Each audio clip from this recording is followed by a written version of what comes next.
22 जनवरी 2024, ये वो तारीख थी जब सदियों का इंतजार खत्म हुआ और अयोध्या के भव्य महल में रामलला विराजमान हुए।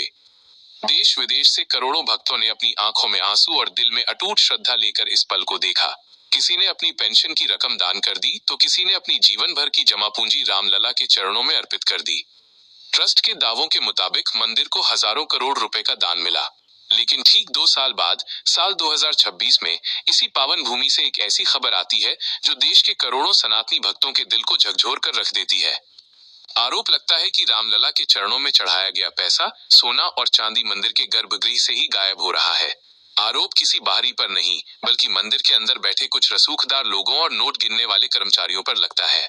विपक्ष इसे इतिहास का सबसे बड़ा आस्था घोटाला कह रहा है। वहीं सरकार ने इसकी जांच के लिए एसआईटी यानी स्पेशल इन्वेस्टिगेशन टीम का गठन कर दिया है। आखिर क्या है इस कथित राम मंदिर डोनेशन स्कैम का पूरा सच? 15,000 रुपए महीना कमाने वाले कर्मचारियों के पास करोड़ों के बंगले और गाड़ियां कहां से आईं? और क्या सचमुच रामलला के दान पात्र पर डाका डाला गया? चलिए आज की इस स्पेशल रिपोर्ट में हर एक परत को बारीकी से खोलते हैं। पूरे विवाद की स्क्रिप्ट जून 2026 की शुरुआत में लिखी जानी शुरू हुई। अयोध्या के स्थानीय गलियारों में दबी जुबान में बातें चल रही थीं कि मंदिर के वीआईपी दर्शन और मुख्य दान पात्रों से आने वाला कैश बैंकों तक पूरा नहीं पहुंच रहा है। लेकिन इस चिंगारी को हवा तब मिली जब राम जन्मभूमि तीर्थ क्षेत्र ट्रस्ट के ही एक पूर्व मुख्य लेखा अधिकारी, chief accounts officer Mahipal Singh का बयान सामने आया। महिपाल सिंह ने एक विसल ब्लोअर की भूमिका निभाते हुए आरोप लगाया कि साल 2020 जब से मंदिर निर्माण शुरू हुआ था, तब से चढ़ावे और दान की व्यवस्थित तरीके से चोरी की जा रही थी। महिपाल सिंह का दावा था कि जब उन्होंने इस वित्तीय गड़बड़ी को पकड़ा और ट्रस्ट के शीर्ष अधिकारियों के सामने ऑडिट रिपोर्ट रखी, तो उन्हें सिस्टम को सुधारने के बजाय नौकरी से ही हटा दिया गया। इसके बाद राष्ट्रीय मीडिया और प्रमुख समाचार पत्रों जैसे दैनिक भास्कर ने इस मामले की पड़ताल शुरू की। जो आंकड़े सामने आए उसने सबके होश उड़ा दिए। शुरुआती मीडिया रिपोर्ट्स और विपक्षी नेताओं के दावों के अनुसार ये हेराफेरी करीब 200 करोड़ रुपए या उससे भी अधिक की हो सकती है। हालांकि आधिकारिक तौर पर अभी इस आंकड़े की पुष्टि होना बाकी है, लेकिन आरोपों की गंभीरता को देखते हुए इसे नजरअंदाज नहीं किया जा सकता था। इस कहानी का सबसे चौंकाने वाला पहलू वो कर्मचारी हैं जो मंदिर में नोट गिनने और दान का हिसाब रखने के लिए रखे गए थे। ये कोई बड़े बैंकर या हाई प्रोफाइल ऑडिटर्स नहीं थे।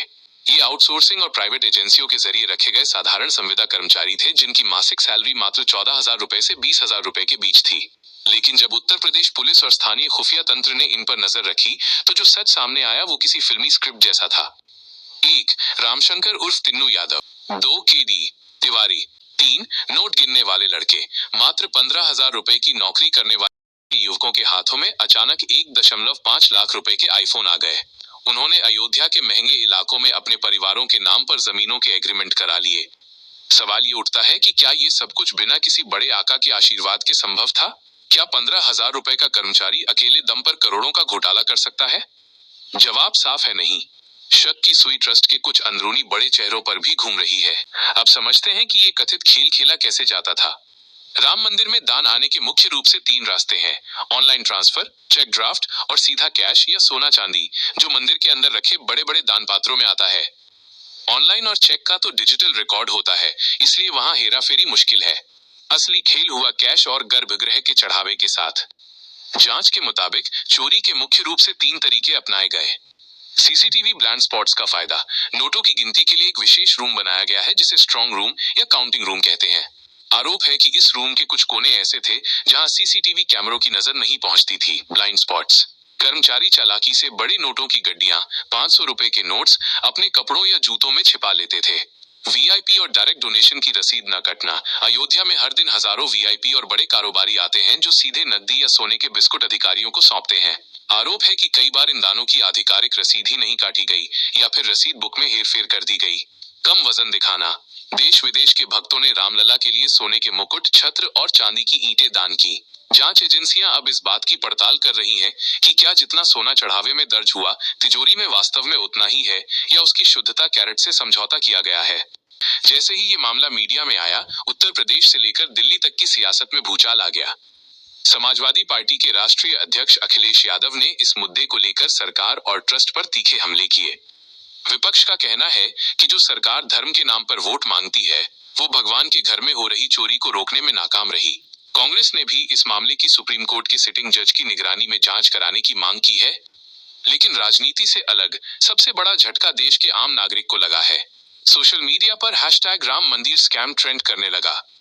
लोगों का गुस्सा 7वें आसमान पर है। हमने भूखे रहकर अपनी पॉकेट मनी बचाकर राम मंदिर के लिए 100 रुपए दान किए थे। अगर हमारे पैसे से कोई अय्याशी कर रहा है तो उसे कड़ी से कड़ी सजा मिलनी चाहिए। ये भावना देश के हर उस राम भक्त की है जिसने इस मंदिर के लिए योगदान दिया था। मामले की संवेदनशीलता को देखते हुए उत्तर प्रदेश के मुख्यमंत्री योगी आदित्यनाथ ने तुरंत कड़ा रुख अपनाया। सरकार जानती है कि राम मंदिर के नाम पर एक दाग भी उनकी छवि को भारी नुकसान पहुंचा सकता है। आनन फानन में इस पूरे मामले की जांच के लिए 3 सदस्यीय विशेष जांच दल यानी एसआईटी का गठन किया गया। इस एसआईटी का नेतृत्व कोई छोटे अधिकारी नहीं बल्कि सूबे के सबसे कड़क और ईमानदार अफसर कर रहे हैं। विजय विश्वास पंत, कमिश्नर लखनऊ। किरण एस, आईजी, इंटेलिजेंस क्राइम। नील रतन, वित्त सचिव, जो पैसों के ट्रेल को समझेंगे। एसआईटी ने अयोध्या में डेरा डाल दिया है। मंदिर के काउंटिंग रूम के पिछले 2 साल के सीसीटीवी फुटेज खंगाले जा रहे हैं। बैंक खातों को फ्रीज किया जा रहा है। अब तक की पुलिस रेड में संदिग्ध कर्मचारियों के घरों से करोड़ों रुपए कैश और बेनामी संपत्तियों के दस्तावेज बरामद हो चुके हैं। इसके साथ ही सुप्रीम कोर्ट में भी एक जनहित याचिका पीआईएल दायर कर इस मामले की सीबीआई या न्यायिक जांच की मांग की गई है ताकि दूध का दूध और पानी का पानी हो सके। दोस्तों, अयोध्या का राम मंदिर सिर्फ पत्थरों और सीमेंट से बना एक ढांचा नहीं है। ये भारत की सांस्कृतिक चेतना, अस्मिता और करोड़ों लोगों के त्याग का प्रतीक है। इस पावन स्थान पर वित्तीय अनियमितता या चोरी के आरोप लगना ही अपने आप में बेहद दुर्भाग्यपूर्ण और शर्मनाक है। ट्रस्ट के महासचिव चंपत राय और अन्य पदाधिकारियों का कहना है कि ये सनातन धर्म और मंदिर को बदनाम करने की एक राजनीतिक साजिश है। चलिए, हम एक पल के लिए मान लेते हैं कि ये साजिश हो सकती है, लेकिन 15,000 रुपए की सैलरी वाले कर्मचारियों के पास से मिल रही करोड़ों की संपत्ति कोई अफवाह नहीं बल्कि एक कड़वी हकीकत है। अब पूरी उम्मीद और दारोमदार एसआईटी की जांच पर है। सच जो भी हो उसे बिना किसी दबाव के देश के सामने आना चाहिए। अगर कोई दोषी है, चाहे वो कितना भी बड़ा अधिकारी या रसूखदार क्यों न हो, उसे ऐसी सजा मिलनी चाहिए जो आगे के लिए एक नजीर बने। क्योंकि ये लड़ाई सिर्फ पैसों की नहीं बल्कि देश के करोड़ों लोगों के विश्वास और आस्था की है। आप इस पूरे मामले पर क्या सोचते हैं? क्या आपको लगता है कि मंदिर के कैश मैनेजमेंट सिस्टम को पूरी तरह डिजिटल और पारदर्शी बना देना चाहिए ताकि भविष्य में ऐसी घटनाएं न हो? अपनी राय नीचे कमेंट बॉक्स में जरूर साझा करें। अगर आपको ये विस्तृत खोजी रिपोर्ट इंफॉर्मेटिव लगी हो तो इसे लाइक करें, चैनल को सब्सक्राइब करें और ज्यादा से ज्यादा लोगों तक शेयर करें। जय श्री राम।